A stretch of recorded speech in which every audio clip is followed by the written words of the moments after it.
Hello student, कैसे हैं आप सभी। उम्मीद करता हूं बहुत ही अच्छे होंगे और आप लोगों की तैयारी भी बहुत अच्छे तरीके से चल रही होगी। जितने भी स्टूडेंट मिथिला यूनिवर्सिटी से डिग्री पार्ट 2 का एग्जामिनेशंस देने वाले हैं और जिस स्टूडेंट का हिस्ट्री ऑनर्स है, तो आप लोग आज के इस पूरी क्लास को ध्यान से देखना। आइए आगाज करते हैं आज के इस क्लास का। और आज इसके साथ साथ पेपर नंबर 3 की भी पूरी क्लासेस जो है कंप्लीट हो चुकी है। इसका भी लिंक डिस्क्रिप्शन में दिया है, आप उसको भी जरूर देख लीजिएगा। जितना क्वेश्चन मैंने आपको कराया है बहुत ही अच्छी तरीके से आपको तैयारी कर लेना, उसके बाहर क्वेश्चन नहीं पूछा जाएगा। आइए आज के इस क्लास में जो हम लोग करने वाले हैं, प्रीवियस ईयर के 10 मोस्ट इंपोर्टेंट ऑब्जेक्टिव क्वेश्चंस करेंगे। इसके साथ साथ एक लॉन्ग टाइप क्वेश्चन डिस्कस करेंगे जो कि आपके पेपर के लिए बहुत ज्यादा इंपॉर्टेंट है। और सबसे इंपॉर्टेंट ये कि आपको बेरा पार सीरीज में जो मैं आपको 15 ऑब्जेक्टिव क्वेश्चंस करवाऊंगा, ये सारे के सारे क्वेश्चंस आपके पेपर के लिए इतना ज्यादा इंपॉर्टेंट है जितना आप सोच नहीं सकते हो। यहीं से क्वेश्चंस आपके पेपर में बनने वाला है, तो इसीलिए इस सीरीज को जरूर कंप्लीट कर लीजिएगा। तो चलिए हम लोग स्टार्ट करते हैं। इससे पहले चैनल पर नए हैं, अभी तक सब्सक्राइब नहीं किए हो, सब्सक्राइब कर लेना। वीडियो को एक प्यारा सा लाइक करके अपने सभी दोस्तों को ज्यादा से ज्यादा शेयर कर देना।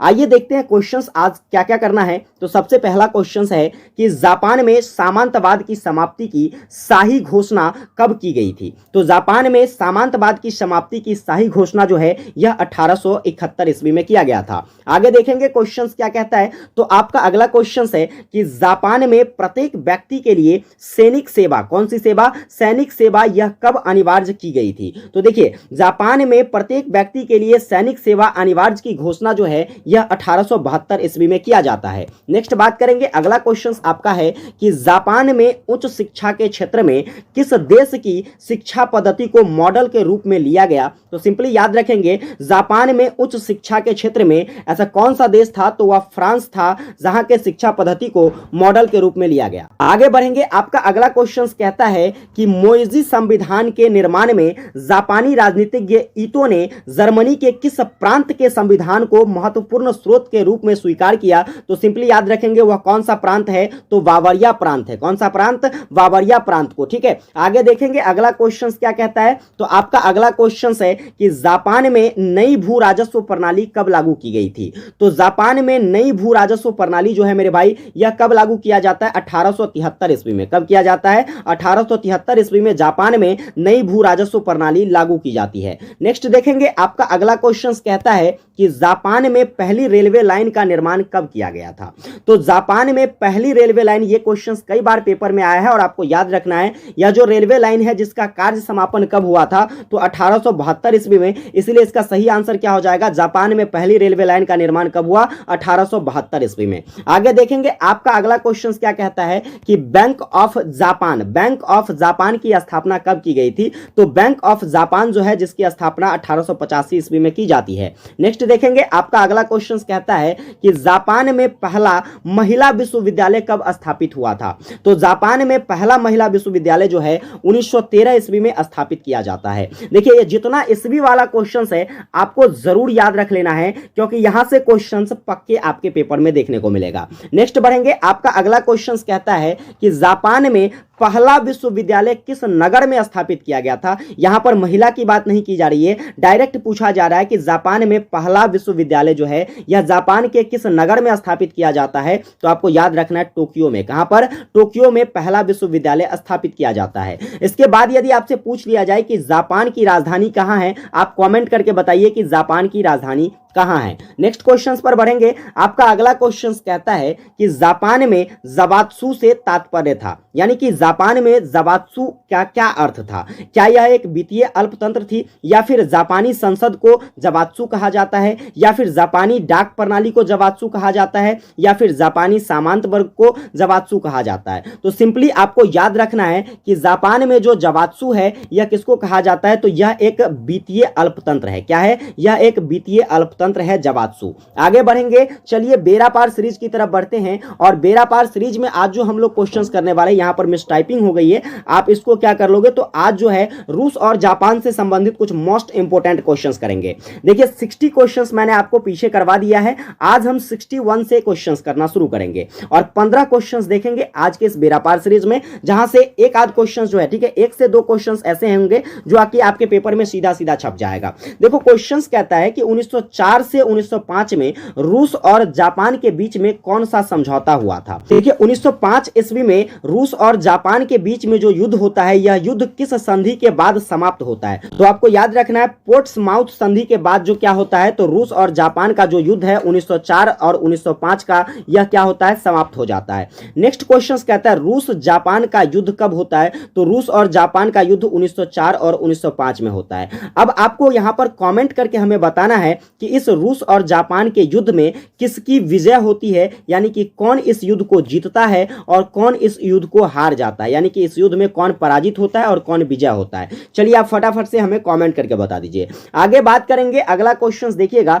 आपका अगला क्वेश्चन कहता है कि जापान का योद्धा वर्ग क्या कहलाता था? तो जापान के योद्धा वर्ग को वुशी कहा जाता था। क्या कहा जाता था? वुशी कहा जाता था। नेक्स्ट क्वेश्चन कहता है कि जापानी लोग का मुख्य भोजन क्या है? तो जापानी लोग का मुख्य भोजन चावल और मछली है। नेक्स्ट क्वेश्चन देखेंगे, आपका अगला क्वेश्चन कहता है कि मुत्सुहितो, ठीक है, मुत्सुहितो जापान का सम्राट कब बनता है? तो मुत्सुहितो जो है 1868 ईस्वी में जापान का सम्राट बनता है। नेक्स्ट बढ़ेंगे, आपका 66 नंबर क्वेश्चन कहता है कि जापान की प्रथम रेलवे लाइन कब और कहां बिछाई गई थी? ये क्वेश्चंस मैंने आपको पहले भी कराया है। देखिए जापान में पहली रेलवे लाइन जो है 1870 से बिछाना स्टार्ट होता है और 1872 में यह कार्य संपन्न हो जाता है और यह रेलवे लाइन टोक्यो और योकोहामा के मध्य में बिछाया जाता है। नेक्स्ट क्वेश्चंस आपका कहता है कि जापान में महिलाओं को मत देने का अधिकार कब मिला? स्टार लगाइए, ये क्वेश्चंस पूछी जा सकती है और सिंपली याद रखोगे कि जापान में महिलाओं को जो है मत देने का अधिकार 1947 ईस्वी में मिलता है। कब मिलता है? 1947 ईस्वी में। आगे देखेंगे, आपका अगला क्वेश्चन कहता है नानकीन की संधि कब होती है? तो 1842 ईस्वी में नानकीन की संधि होती है। नेक्स्ट क्वेश्चन आपका कहता है रिवाइन चाइना सोसाइटी, स्टार लगाइए क्वेश्चन पर, पूछ सकता है रिवाइन चाइना सोसाइटी की स्थापना कब और किसके द्वारा की जाती है? तो रिवाइन चाइना सोसाइटी 1894 में स्थापित किया जाता है और यह किसके द्वारा? तो डॉक्टर सनायत सेन के द्वारा इसे स्थापित की जाती है। आगे देखेंगे, आपका अगला क्वेश्चन कहता है कि तुंग मिंग हुई की स्थापना कब होती है? तो तुंग मिंग हुई एक प्रकार की संस्था थी और इस संस्था को 1905 ईस्वी में क्या किया जाता है? तो स्थापित किया जाता है। आप हमें कमेंट करके बताना कि तुंग मिंग हुई जो है इस संस्था की स्थापना किसके द्वारा किया जाता है, क्योंकि ये क्वेश्चंस मैंने आपको पिछले क्लासेस में करवाया है। आगे देखेंगे, आपका अगला क्वेश्चन क्या कहता है? तो आपका अगला क्वेश्चन है कि चीन में मंचू वंश का अंत कब होता है? तो चीन में मंचू वंश जो है इसका अंत 1917 ईस्वी में होता है।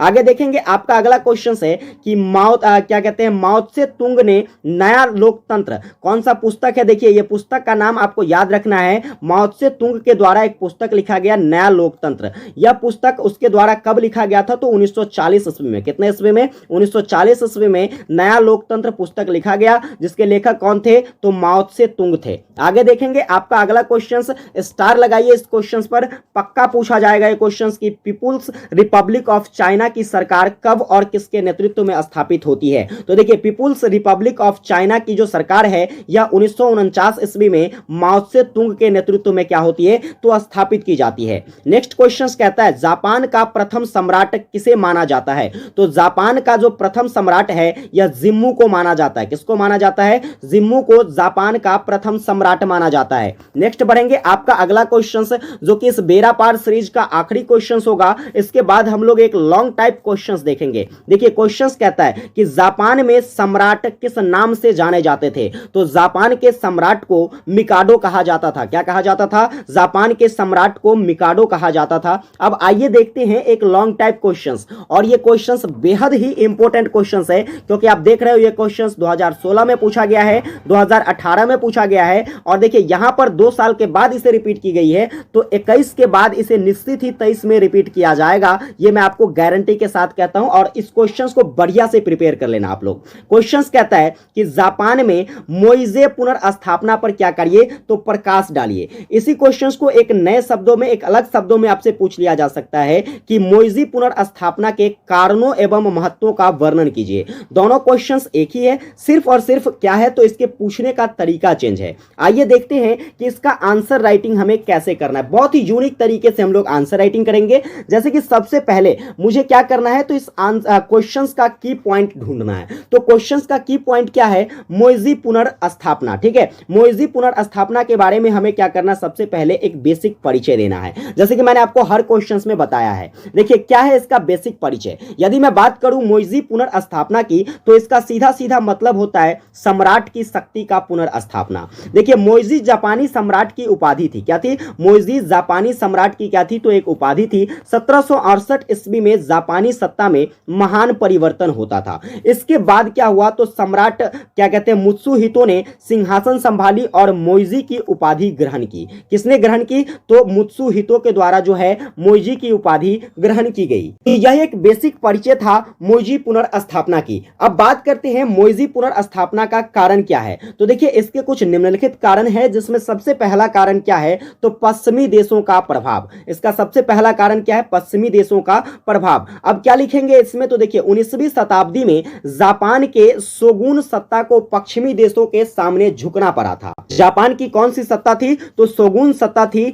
जिसको कहां पर? पश्चिमी देशों के सामने झुकना पड़ा था और उनको जापान में व्यापार करने की अनुमति देनी पड़ी। ठीक है, यानी कि पश्चिमी देशों के जो व्यापारी थे उसको क्या करना पड़ा? तो जापान में व्यापार करने की अनुमति देनी पड़ी थी। 1854 ईस्वी में एक संधि होती है। वह कौन सी संधि होती है? कानागावा संधि होती है। तथा 20 जून 1858 को अमेरिका के साथ उनकी संधि होती है। ठीक है, देखिए इसके बाद अमेरिका को जापान में व्यापारिक एवं राज्य क्षेत्रातीत अधिकार मिल जाता है। अमेरिका के इस अधिकार को देखकर, किसके अधिकार को? तो अमेरिका के इस अधिकार को देखकर रूस, फ्रांस, ब्रिटेन, हॉलैंड, ये सभी देश, ठीक है, इसके बाद भी और भी बहुत सारे देश थे, इन देशों ने क्या किया? तो ये देश भी जापान के साथ अलग अलग संधि करके व्यापारिक और राज्य क्षेत्रातीत अधिकार प्राप्त कर लिए। ठीक है, जैसे ही देखा कि अमेरिका को जापान में व्यापार करने का अधिकार मिल गया, इन देशों ने भी मिलकर के क्या किया? तो कुछ संधियां जापान के साथ करी और इन्होंने भी व्यापार का रास्ता खोल लिया।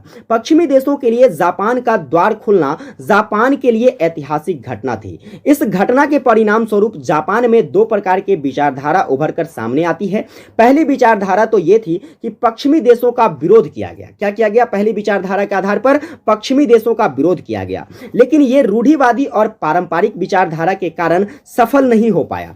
दूसरी विचारधारा थी कि जापान का पश्चिमीकरण कर समाजवादियों का विरोध करना चाहती थी। जापान जो है यह जापान का पश्चिमीकरण करके क्या करना चाहता था? तो साम्राज्यवादियों का विरोध करना चाहता था। लेकिन ऐसा करने के लिए जापान में शोगुन शासन का क्या करना होता? तो अंत, ठीक है, क्या करना होता? अंत करके मोइजी की पुनर्स्थापना जरूरी थी। साम्राज्यवादियों के विरोध के लिए क्या जरूरी था? तो आपको याद रखना है, मोइजी की पुनर्स्थापना आवश्यक था और शोगुन शासन का अंत आवश्यक था। ठीक है, चलिए आगे बात करेंगे। दूसरा कारण था तात्कालिक सामाजिक अव्यवस्था। तो समझते हैं तात्कालिक सामाजिक अव्यवस्था क्या थी। तो सिंपली देखो, जापान के लोग तात्कालिक शासन व्यवस्था से असंतुष्ट थे। यानी कि उस समय जो सामाजिक व्यवस्थाएं थी, उस समय सामाजिक व्यवस्था से जापान के लोग क्या थे? तो असंतुष्ट थे। तोकुगावा शोगुन देश पर अपना वर्चस्व को बनाए रखने के लिए अपने सामंतों पर कठोर नियंत्रण रखता था। उसने सांकिन कोताई नामक क्या किया? तो कानून पारित किया। कानून कौन सा पारित किया? सांकिन कोताई नामक जो है कानून किसके द्वारा? तो शोगुन के द्वारा पारित किया जाता है। और इस कानून के अनुसार सामंतों को बिना अनुमति के किला बनाने या फिर सिक्का ढालने या फिर युद्ध के लिए जहाज बनाने या फिर शादी करने तक की अनुमति जो है नहीं दिया जाता था। इसके अलावा सामंतों को प्रत्येक 2 वर्ष में 4 माह के लिए राजधानी में रहना पड़ता था। समझ में आ गई बात? इस सबसे ज्यादा तो सामंतवादी व्यवस्था से कृषक वर्ग भी पीड़ित थे। सबसे ज्यादा परेशानी किसको? तो कृषक वर्ग को होता था। अब अमूमन जनताएं तो कृषक वर्ग के ही अंतर्गत आता है। तो देखिए आगे क्या लिखना है आपको। शोगुन शासन जब भी सामंतों पर आर्थिक दबाव डालना चाहता था, तब सामंत इस दवा को क्या करते थे? कृषकों के ऊपर डालकर अपने बोझ को हल्का करने की कोशिश करते थे। यानी कि सारा जो है बोझ किस पर डालने का प्रयास किया जाता था? तो किसानों पर, कृषकों पर। शोगुन शासक की तरफ से, किसके तरफ से? शोगुन शासक के तरफ से कृषकों की स्थिति पर बिल्कुल भी ध्यान नहीं दिया जाता था। जापान के नवीन व्यापारी वर्ग और बुद्धिजीवी वर्ग भी शासन से बिल्कुल खुश नहीं थे। इस वर्ग से सामंत आवश्यकता के समय कर्ज लिया करते थे और लेकिन लेकिन क्या होता था, तो फिर भी इनका स्थान सामंतों के नीचे ही था। ऐसे में ये ऐसी व्यवस्था को अपना क्या समझते थे, तो अपमान समझते थे और इसे बदलने का प्रयास करते थे, इसे बदलना चाहते थे। आगे अगला कारण जो है यह शोगुन शासन की निर्बलता थी। आइए देखते हैं शोगुन शासन की निर्बलता के अंतर्गत आपको क्या लिखना है। तो सिंपली आप लोग लिखोगे कि शोगुन शासन, ठीक है, शोगुनों ने जापान पर लगभग 270 वर्षों तक शासन किया। कितने वर्षों तक? 270 वर्षों तक शासन किया। उनके शांतिमय एवं एकाकी शासन ने जापान की स्थिति कमजोर कर दी। शोगुन शासन भोग विलासी हो गए थे। इस वजह से क्या हो गए, तो वे कमजोर होते चले गए। उनके द्वारा फूट डालो और राज करो की नीति ने भी कभी जापान के कुलों और सरदारों के बीच कभी आपसी सहयोग की भावना को जगा नहीं पाया। इस बीच शोगुन शासक ने नीतियों के त्रस्त सामंतों ने शोगुन सत्ता को कमजोर होते देखकर अपनी स्वतंत्रता की आवाज बुलंद करना शुरू कर दिया। इसके अलावा पश्चिमी देशों के साथ की गई संधियों पर भी जनताओं ने क्या किया, तो जनताओं ने सवाल उठाना शुरू कर दिया। ठीक है, तो ये सारे कारण थे। आगे अगला जो है कारण लिखेंगे, विदेशी विरोधी भावना का जन्म। तो सिंपली यहां पर देखिए, जापान में कमजोर शोगुन शासन के बीच में पनप रही विदेशी शक्तियों को देखकर जापानी लोगों में क्या होता है, तो विदेशी विरोधी भावना को जन्म मिलता है। ठीक है, यानी कि विदेशी विरोधी भावना जो है यह लोगों के अंदर, जापानी लोगों के अंदर जन्म लेती है। जगह जगह नारे सुनाई देने लगते हैं कि सम्राट का सम्मान करो और विदेशियों को क्या करो, तो बाहर निकाल कर फेंको। सम्राट कोमेई जो थे वह विदेशी विरोधी विचारधारा से काफी प्रभावित हुए। ठीक है, इसके बाद देखेंगे, अतः उसने क्या किया, तो शोगुन को 25 जून 1863 तक विदेशियों को निकालने का आदेश दिया। यह काम शोगुन के लिए असंभव था। अतः सामंतों ने क्या किया, तो अपने स्तर पर विदेशियों को बाहर निकालने के लिए प्रयास करना शुरू कर दिया और अपने कर्मचारियों को आदेश दिया कि यदि कोई भी जहाज थियोनस्की की खाड़ी से गुजरे तो उसे क्या कर दो, नष्ट कर दो। इसी बीच क्या होता है, तो 25 जून 1863 ईस्वी को इसी इलाके में गुजरती अमेरिकी जहाज को क्या कर दिया जाता है, तो नष्ट कर दिया जाता है।